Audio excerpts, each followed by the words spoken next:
Assalamualaikum warahmatullahi wabarakatuh. Selamat datang di Apa Channel dan selamat menonton untuk kalian semua.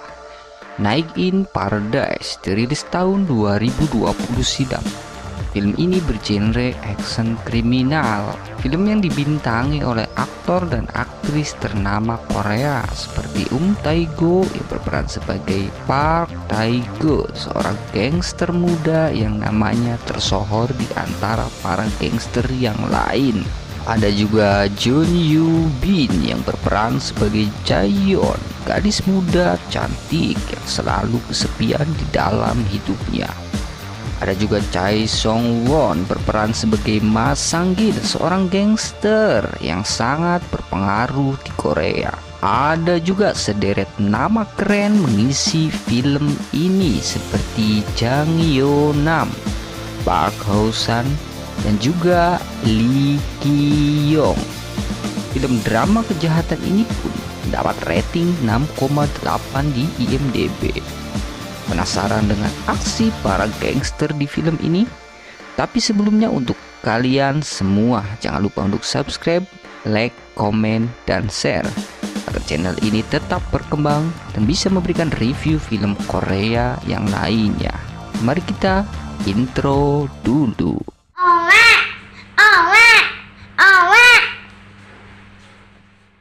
Film diawali dari pembicaraan Tae-go, salah satu gangster tersohor di sana yang mewakili gangster Yang. Tae-go berbicara dengan petinggi gangster Buksung, geng terbesar di Korea pada saat itu. Tae-go diminta untuk bergabung ke dalam geng Buksung.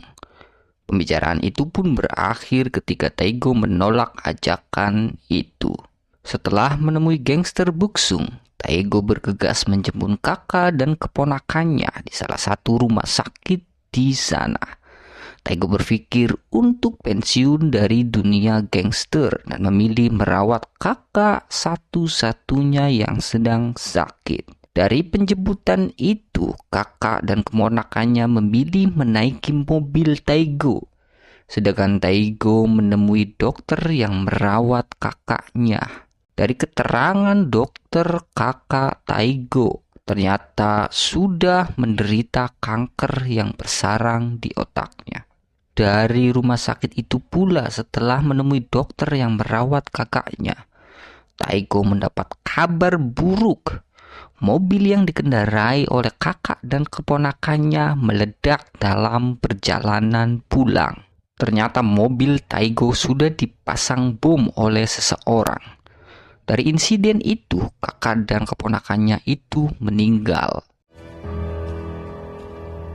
Di upacara pemakaman kakaknya, bos dari Tae-go datang. Bos Yang, pemimpin geng Yang.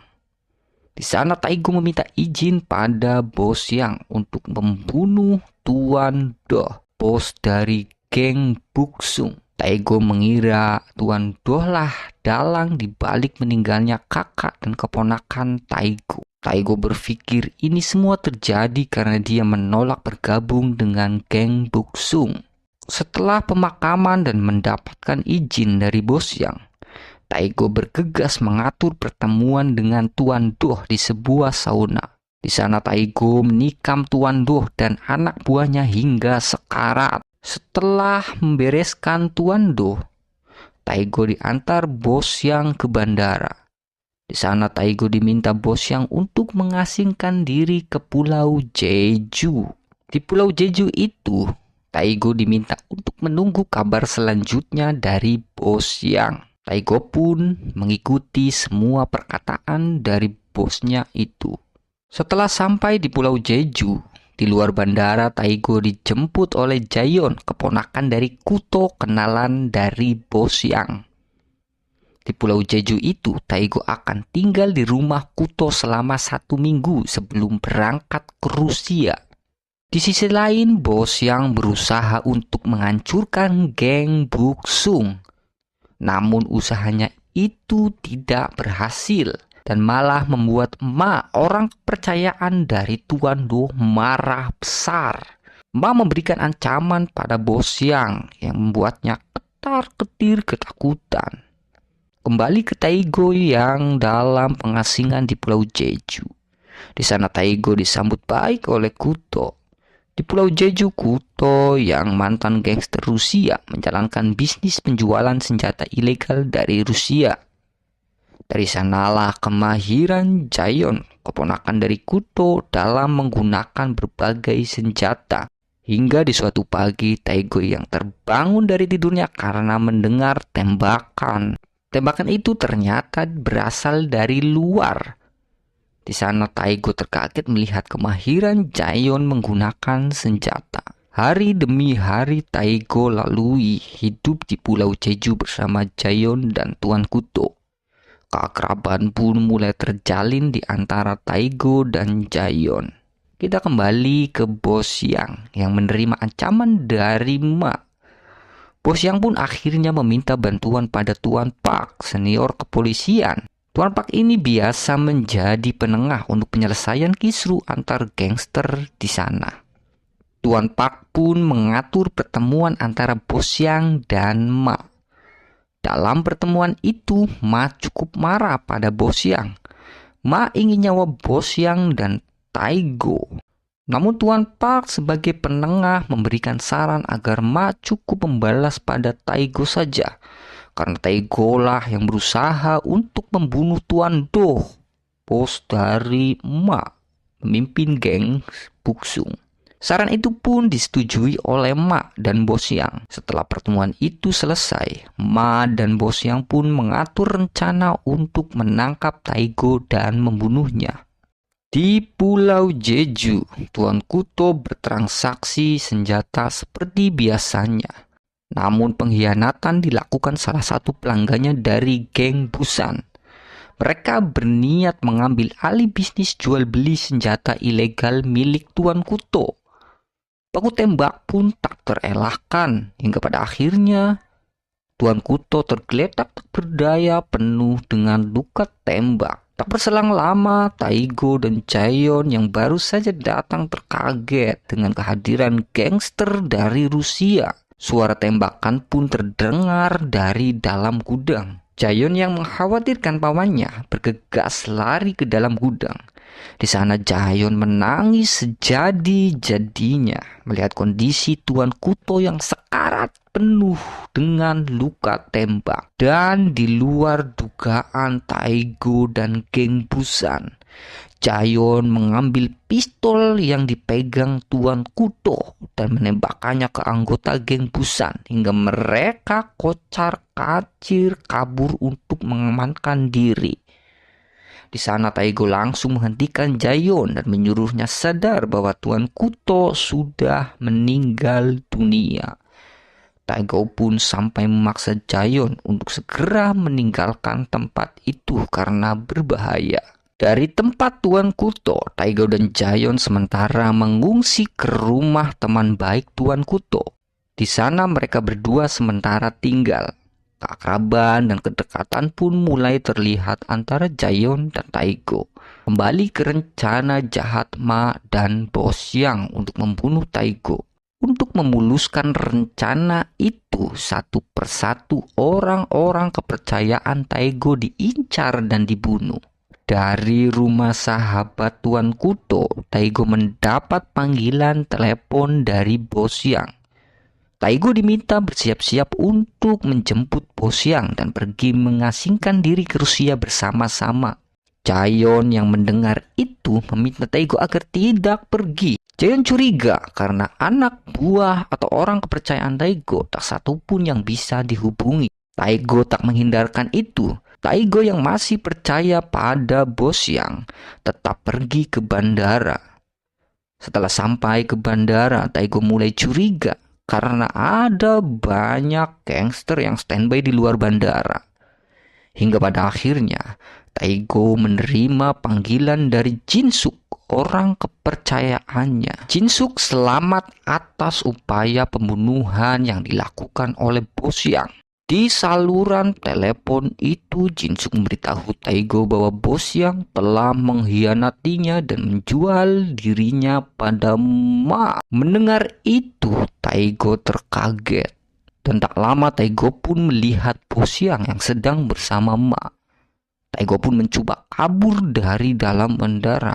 Kejar-kejaran pun terjadi. Geng Buksung yang membawa sangat banyak anak buah membuat Taigo kewalahan. Namun pada akhirnya Taigo berhasil lolos dari Boxiang, Ma, dan anak buahnya. Setelah lolos dari kejaran Boxiang, Ma, dan anak buahnya, Taigo kembali pulang ke rumah sahabat Tuan Kuto. Namun Taigo tak menemukan Jayon di sana. Menurut sahabat Tuan Kuto, Jayon pergi ke rumah Tuan Kuto untuk mengambil barang-barang yang tertinggal. Mendengar hal itu, Taigo langsung khawatir dan menelpon Jayon. Taigo meminta Jayon untuk kembali dan jangan pergi ke rumah Tuan Kuto. Omongan itu tak didengar Jayon. Dan benar saja, di sana sudah tak ada mayat Tuan Kuto dan semua terlihat rapi sudah dibereskan oleh geng Busan. Namun tak lama, Boxiang, Ma, serta anak buahnya datang dan langsung menangkap Jayon. Di sana Jayon dijadikan sandera agar Taigo mau datang dan menyerahkan diri. Di tengah perjalanan untuk menyusul Jayon, Taigo mendapat telepon dari Ma. Ma meminta Taigo datang dan menyerahkan diri. Ma pun memberitahu Taigo bahwa Jayon bersamanya.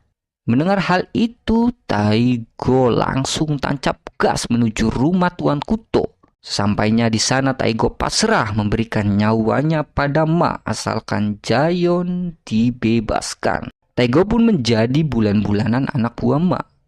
Setelah babak belur, Taigo malah diberi bogem mentah terus-menerus oleh Boxiang. Di sana Ma merasa iba dengan Taigo. Ma memberitahu Taigo bahwa bukan Tuan Dolah dalang dibalik pembunuhan kakak dan keponakannya. Pembunuhan itu ternyata didalangi oleh bosnya sendiri, yaitu Tuan Yang. Mendengar hal itu, Taigo sangat marah. Boxiang pun dipukuli hingga hampir tewas oleh Taigo. Melihat Boxiang yang hampir mati oleh Taigo, Ma memberi Boxiang sebuah pisau. Taigo pun ditusuk 2 kali hingga tak berdaya oleh Boxiang.